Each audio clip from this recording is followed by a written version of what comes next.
One day, when Princess Dorothy of Oz was visiting Glinda the Good, who is Ozma's royal sorceress, she was looking through Glinda's great book of records, wherein is inscribed all important events that happen in every part of the world, when she came upon the record of the destruction of Pingaree, the capture of King Kitticat and Queen Garee and all their people, and the curious escape of Inga, the boy prince, and of King Rinkitink and the talking goat.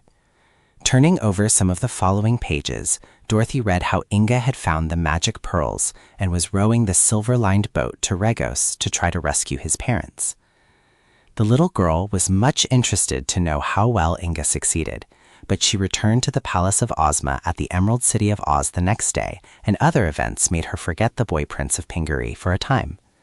However, she was one day idly looking at Ozma's magic picture, which shows any scene you may wish to see, when the girl thought of Inga and commanded the magic picture to show what the boy was doing at that moment.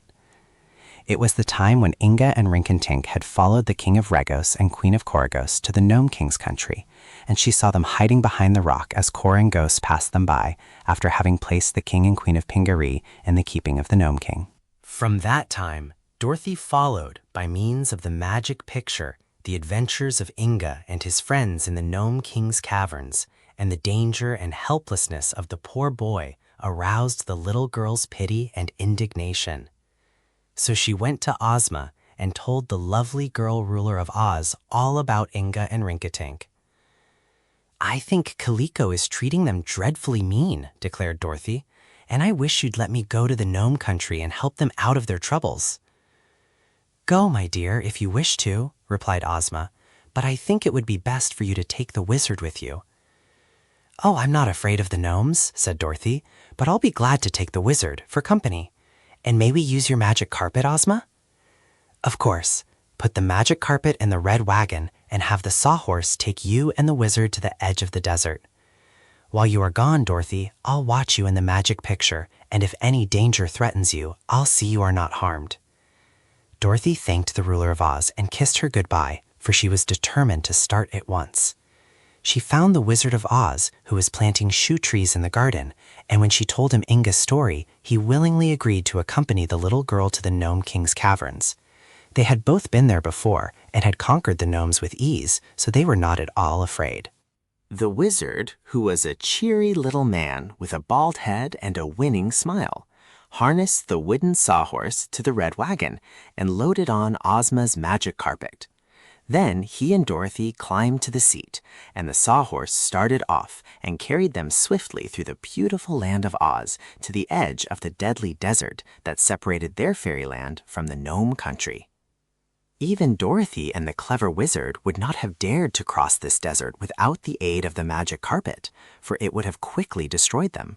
But when the roll of carpet had been placed upon the edge of the sands, leaving just enough lying flat for them to stand upon, the carpet straightway began to unroll before them, and as they walked on it, continued to unroll, until they had safely passed over the stretch of deadly desert, and were on the border of the Gnome King's dominions. This journey had been accomplished in a few minutes, although such a distance would have required several days' travel had they not been walking on the magic carpet. On arriving, they at once walked toward the entrance to the caverns of the gnomes. The wizard carried a little black bag containing his tools of wizardry, while Dorothy carried over her arm a covered basket in which she had placed a dozen eggs with which to conquer the gnomes if she had any trouble with them. Eggs may seem to you to be a queer weapon with which to fight, but the little girl well knew their value. The gnomes are immortal. That is, they do not perish as mortals do, unless they happen to come in contact with an egg. If an egg touches them, either the outer shell or the inside of the egg, the gnomes lose their charm of perpetual life, and thereafter are liable to die through accident or old age, just as all humans are. For this reason, the sight of an egg fills a gnome with terror, and he will do anything to prevent an egg from touching him, even for an instant. So, when Dorothy took her basket of eggs with her, she knew that she was more powerfully armed than if she had a regiment of soldiers at her back. The wizard finds an enchantment.